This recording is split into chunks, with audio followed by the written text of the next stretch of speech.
खाली मत रहने दो, मन को खाली मत रहने दो, मन को किसी न किसी काम में लगाए रखो, चिंतन करो, मनन करो, भगवान की सेवा में कोई काम करो, कुछ अच्छे काम करो, समाज की सेवा में काम करो, कुछ भी करो, लेकिन मन को जैसे बोलते हैं ना शैतान, खाली मन शैतान करना होता है। खाली भूमि, खाली प्लॉट बना हो तो घर परिवार उगाते हैं, उसमें नजर की चीजें उगाती हैं। वैसे ही मन जो है अगर खाली रहेगा तो उसमें भी निरर्थक व्यर्थ के विचार आ जाते हैं। इसे मन को संत के चरणों में लगा करके रखो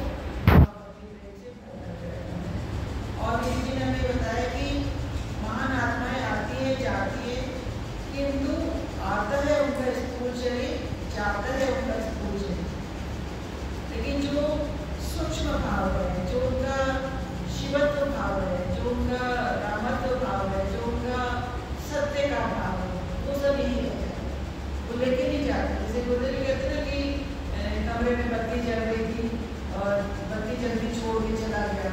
अरे जो संत आते हैं अपना शरीर तो उनका स्थूल तो सभी का जाता है, कि जो भाव है वो यही छोड़ के चले जाते हैं। प्रकाश जो उन्होंने प्राप्त किया है, जो ज्योति प्राप्त की है, जो आनंद प्राप्त किया है, सबके लिए विरासत में छोड़ दिए जाते हैं। जैसे हमारे माता पिता चले जाते हैं, लेकिन धन तो अपने साथ नहीं ले जाते, अपने बच्चों के लिए छोड़ जाते हैं। वो धन आत्मधन का भाव का धन संत हमारे लिए छोड़ के चले जाते हैं। कहा उन्होंने कि महान आत्माएं आती है नक्शे की तरह, जैसे कोई मकान बनाना हो, कोई मंदिर बनाना हो, उसको पहले एक नक्शा बनाते हैं ना। जब नक्शा बनाते हैं तो उसके अनुसार सारे जो मजदूर हैं, जो भी आर्किटेक्ट है, जो भी उसके हिसाब से काम करता है। वैसे ही संत महापुरुष महान आत्माएं आते हैं और अपने जीवन से, अपने जीवन की रहनी से, अपनी कहनी से, अपने सबसे एक नक्शा बना के चले जाते हैं, जिसके ऊपर चल करके हम भी उस सत्य को प्राप्त कर सकते हैं। जैसे बोलते हैं भजन में ना कि तेरे कदमों के दिशा में गए हैं, अब हमें और कुछ नहीं चाहिए और कुछ नहीं है। तो वैसे ही हमें अनुसरण करना है। अनुकरण तो बहुत करते हैं, वैसे कपड़े पहन लेते हैं, वैसे बाल बना लेते हैं, वैसे गाड़ी बुला लेते हैं, इस तरह की चीज़ें तो बहुत सालों से ऐसे कर लेते हैं। लेकिन संतों के भाव का अनुसरण करना है, अनुकरण नहीं करना, नकल नहीं करनी है। हमको कोई ऊपरी पे स्नान नहीं करना है, हमको तो आगे बढ़ना है। भाव का प्रभाव होता है, अभाव का नहीं होता। बीबी जी के अंदर इतना भाव था, इसका प्रभाव आज तक हम लोग देख रहे हैं, समझ रहे हैं, जान रहे हैं। भाव का प्रभाव होता है, उस भाव से हमें जुड़ना है। आज दिवाली भी एक दिन की गई, रूप वही है जो अविनाशी है, रूप वही है जो अविनाशी है, प्राणी वही जो अविनाशी को जाने। कौन सा रूप है अविनाशी? हमारा जो आत्म स्वरूप है वो अविनाशी है। ये जो बाहर का रूप है ये बनेगा, ये बिगड़ेगा, ये मिट जाएगा। स्थूल शरीर तो सबका चला गया, तो बाहर का रूप तो कभी भी नहीं रहेगा। तो सच्चे स्वरूप की पहचान भी हमें हो जाएगी इस रूप से। हमें कुछ अगर कोई काला है, कोई गोरा है, कोई सुंदर है, कोई नहीं सुंदर है, कोई कैसा, मतलब किसी की कोई विकृति हो गई है, तो भी उसको कोई रूप से कोई वो नहीं होता ना। जब स्वरूप की पहचान हो जाती है, उस अविनाशी की पहचान हो जाती है, तो उसको कोई फर्क नहीं पड़ता, दे जाए दे रहे, वो तो उससे वैसे भिन्न हो गए, वैसे ही अलग हो गए। तो उन्हें रूप वही जो अविनाशी है, हमको उस रूप की पूजा करनी है जो अविनाशी है। जो संतों के हम लोग आज तक पूजा हो रही है, उनके अविनाशी रूप की पूजा हो रही है, उनके भाव की पूजा हो रही है। और प्राणी वही जो अविनाशी को जाने, हम सब बीच बीच जो है तो उस अविनाशी को जाने, तो ही अपने प्राणी के भीतर जो प्राण है उनको जाना, आत्मा को जाना, नहीं तो उन्हें क्या जाना। वही एक तो रोकने वाली बात हो रही है ना, ऐसे ही तो जो है बात होनी है। तो रूप की दीवानी दुनिया स्वयं रूप को जान पाती, तो वो भी अविनाशी। जिस किसी ने भी अपने अविनाशी रूप को, संतों के अविनाशी रूप को जान लिया, तो वो भी अविनाशी नहीं जाता, हो जाता है। यही निर्माण का स्थान होना है।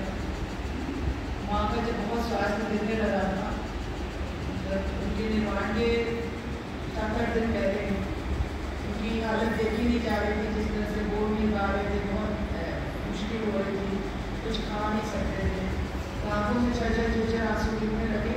तो माँ ने यही भगवान सिखाई, तुम इस रूप पे मत जाओ, रूप वही जो अविनाशी। तो हमें उस बिना अविनाशी गुरु का ध्यान करना है।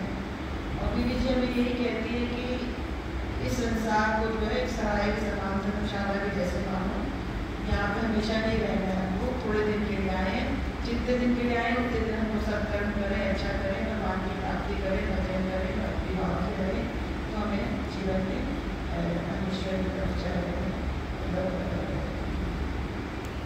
समय हो गया, इसमें एक दो बात अभी हम भूल गए। एक जी ने कहा कि ईश्वर को पल भर भी भूलना नहीं, जो भी बातें हैं जो उन्होंने उदाहरण के द्वारा समझाई उनका संक्षिप्त सार बता रहे हैं।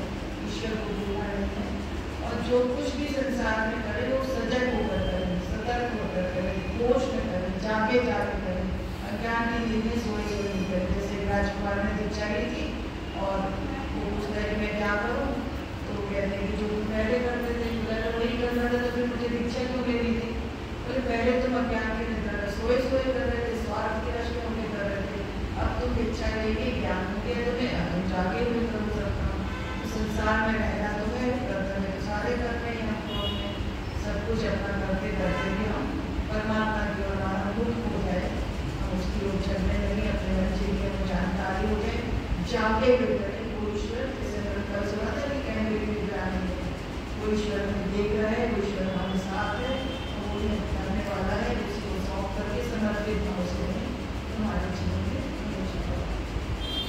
हमेशा एक बात बहुत बड़ी है कि किसी का देख कभी भी दुखाना नहीं चाहिए, चाहे कुछ भी हो जाए। अगर कोई सही को भी गलत कहे ना, एक बार उसको सम्मान की दृष्टि से, उसके प्रेम की दृष्टि से उसको कह दो अच्छा ठीक है तुम ठीक कह रहे, और उसके बाद में तुमको जो करना है करो, उसका दिल मत दुखाओ, क्योंकि तुमको तो कुछ मालूम नहीं है, तुम तो बुद्धू हो, तुम जानते हो नहीं, ऐसे ही पास करते रहते हो। ऐसा जो जीवन में जीने में आते हैं ना, तो सबका सम्मान करना, सबसे प्रेम करना, किसी को भी करना, चाहे वो तुम्हारे माता कर्मचारी हो, स्टाफ हो, जो भी करना, किसी का भी दिल नहीं दुखाना है। इस बात को छोटी छोटी